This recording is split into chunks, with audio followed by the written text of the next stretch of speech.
What's up, potty people, and welcome back to my channel. So today we're going to be doing a face tips and tricks video. So I actually sat down and compiled a huge list of face, eyes, lips, like the whole shebang. But I had so many and I'm really trying to condense my videos. I feel like the most recent videos I've done have been pretty long, so I want to make this a little bit shorter. So I've condensed it down to just face tips and just 10. Trust me, I've got a lot more. But yeah, whenever I do tips and tricks videos or secret videos, hacks, whatever, I always try to be as original as possible because I feel like there's a lot of like regurgitated information. But do keep in mind that beauty is not common sense. So something that seems like a no-brainer to you, like something that seems like, oh, I've known that for years, like that's not a tip. It's new information to someone else. But I really do feel like the majority of my tips are not widely talked about, they're not widely shared, and my tips come from trial and error. Like, they come from things I've done to myself, things that I've worked on with clients. So if you guys want to see more videos like this, and make sure you let me know by giving it a thumbs up. And yeah, let's just go ahead and get started. So subscribe to my channel if you haven't already, and make sure you turn that notification bell on so that we can always hang out and chill and just talk about makeup and just learn together. And without further ado, here are 10 of my best pro tips and tricks for the face. The first one is a tip that is very broad, but I really want to break down why I do it and why I feel like it's the best route, like why I feel like it's the better thing to do, and that is to do your eyes before your face. So this is kind of a face tip, kind of an eye tip, but mostly face, and I'll get to the reason why in just a second. Now, don't get me wrong, this is not just something that everyday people do. Like, this is something that a lot of makeup artists themselves do as well, but the main reason to do your eyes first is because of fallout. And what I find happens whenever I go to dust off eyeshadow fallout a lot of the time, especially when it comes to pigments that are very, very pigmented, like there's some shadows that just grip to my skin. But I find that whenever I take a brush and try to sweep stuff away, I usually end up disrupting my face makeup. Like, usually I'll get like brush strokes, or I'll get, like, when I say disruption, I mean like the foundation starts like kind of pulling and stretching a little bit, and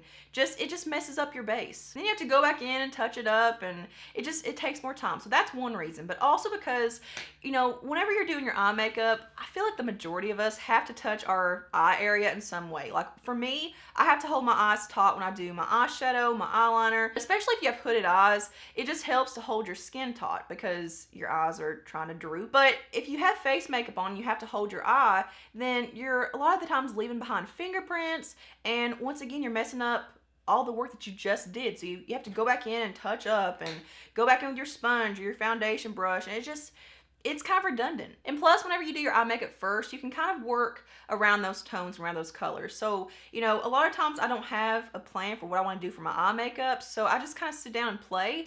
And then when it comes to my face makeup for, like, you know, my cheek color, my lips, you know, stuff like that, then I can kind of work around the tones of my eye. So again, this is personal preference, but to me, in the long run, it helps save time, product, and it just kind of keeps your base a little bit fresher longer. So tip number 2 is to use your powder cheek products in place of setting powder. So don't set every square inch of your face with setting powder. I feel like we've kind of been trained and we've gotten into this mode of feeling like setting powder is the only way to set your face. But the thing is, powder is powder. Whether it's a setting powder or a powder blush, a powder bronzer, a powder highlighter, it's gonna set your face. And I started doing this back in 2019 because I wanted my skin to look more natural, and I wanted it to be more skin-like and to look better in person. Like, that's been my whole goal, especially for the past year or so, like, to just look better in person. But whenever you set your entire face and then you go in with your powder cheek products, like, number one, that's a lot of powder. Like, that's a lot of layering, but, you know, you kind of get more on the verge of looking more cakey, your skin looks more heavy and thick and just not as skin-like. So what I've started doing lately is just using very, very minimal setting powder and just setting the areas that my cheek products don't touch. So I'll set my under eye area, around my T-zone, on my nose, my chin, in between my forehead, like in between my eyebrows, and then right under here, like this little strip right under here, I like to set that. And then everything else, like all of this, I'll leave all that setting to the cheek products because it just makes your skin look so much more glowy and luminous and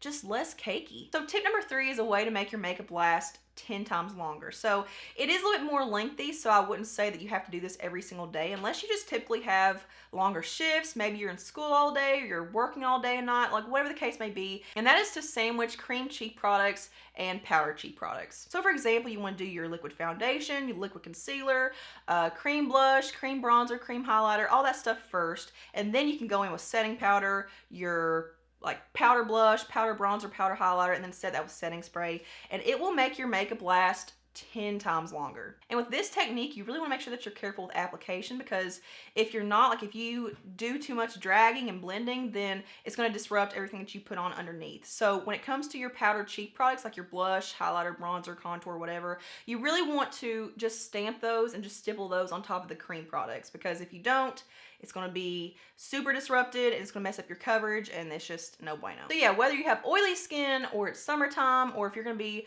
going all day and night, then sandwiching your cream and cheek products makes a huge difference. Speaking of stippling, if you want more coverage out of your foundation or any kind of coverage products, concealer, whatever, stippling is the best bet. And this works for a brush, a sponge, literally anything. So whenever you go in and you're buffing everything around, that's really just thinning the product out and you're just spreading it around. So like whenever I first, touch my foundation to my skin, I will buff it out just to actually, evenly spread it out. But whenever it comes to places that I need more coverage, stippling is the best bet, because you're not thinning the product out, you're keeping it intact, and this makes such a huge difference. Tip number 5 has to do with wetting your sponge, and that is to use warm water or hot water, literally as hot as you can get it, instead of using cold water. What I find a warm sponge does, like just wetting it with warm water, is it really helps melt all the foundation or all the products into your skin so much better. Whenever I use a cold sponge, I just feel like, number one, I have to use more product, and also it just doesn't want to spread as evenly. Like it just doesn't really want to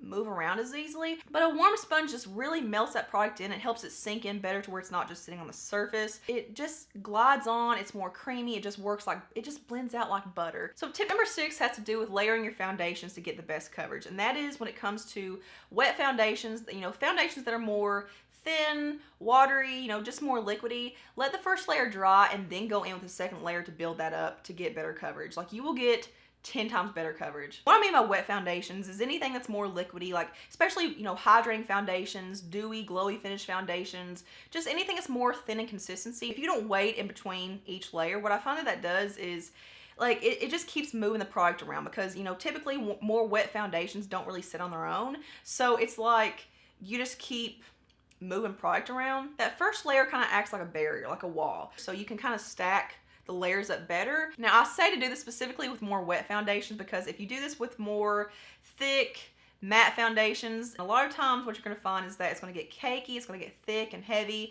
and it may start balling up and start kind of like peeling the foundation away. And this especially comes in handy when it comes to lighter coverage foundations that are buildable, but they stay pretty light or medium coverage. Like they will build so much better if you let that first layer dry. So tip number 7 has to do with highlighting and avoiding that super frosty, shimmery, stripy highlight, because I feel like we're all kind of getting away from the super blinding, shimmery, like I can direct airplane traffic kind of highlight. So my tip for this is to apply your highlighter to a wet base. Now this kind of goes back to that one tip where I said to not set your face, but this is very specific. So say for instance you apply your foundation and concealer, your cheek products, whatever, and you just leave this little area right through here, or wherever you apply highlight, you just leave that blank. Like you don't put powder, you don't put anything down, you just leave it kind of tacky and wet.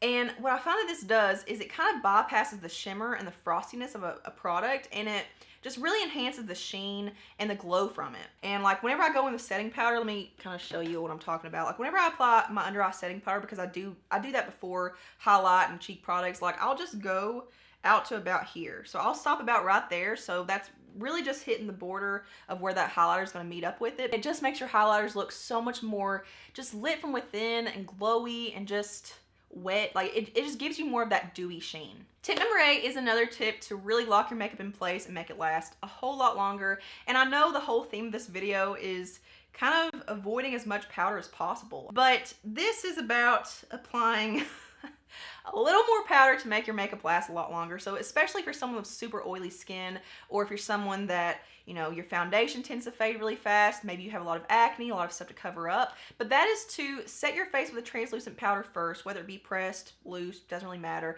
and then go in with a coverage powder on top and just set the areas where you tend to experience a lot of fading. So for example, I have my favorite translucent powder here. This is a loose powder from Avon. I'll use this to set all my face, like set all the areas that don't get touched by cheap products. So, we talked about this earlier, like right through here, my under eye area, my T-zone. Once I'm done with my makeup, like once I'm done with my bronzer, my blush, all of it. I'm about to go into setting spray. I'll go in with my favorite coverage powder, which is this MAC Neuralized Skin Finish Natural, and I'll use this to just set the areas where I tend to get a lot of fading. So specifically right through here. Like I have a lot to cover up, usually right through here, and whenever I go in and use a coverage powder on top of a translucent powder, number one, more coverage, but number two, it just locks it in place and it keeps it on so much longer. I just feel like that translucent powder is your barrier, and then this is setting it better. So like if your oils start kind of fighting through your makeup, then it has one extra layer of product to try to fight through,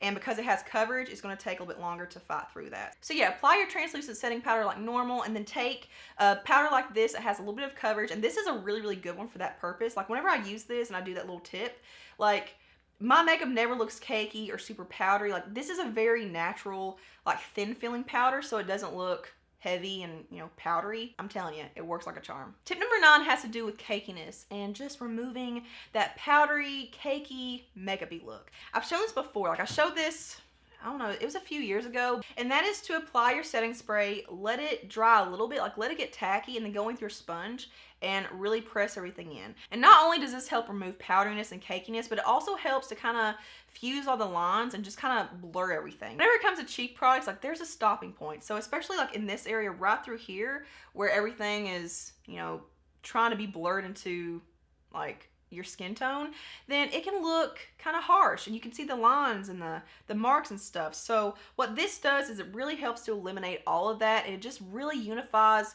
all of your cheek products together. It unifies your foundation into your skin. It just makes everything look so much more skin-like. So we're gonna do this in live time just to show you what I'm talking about. So I'm gonna go ahead and spray this all over, and I'm gonna let it sit here just for a few seconds and just get tacky and damp.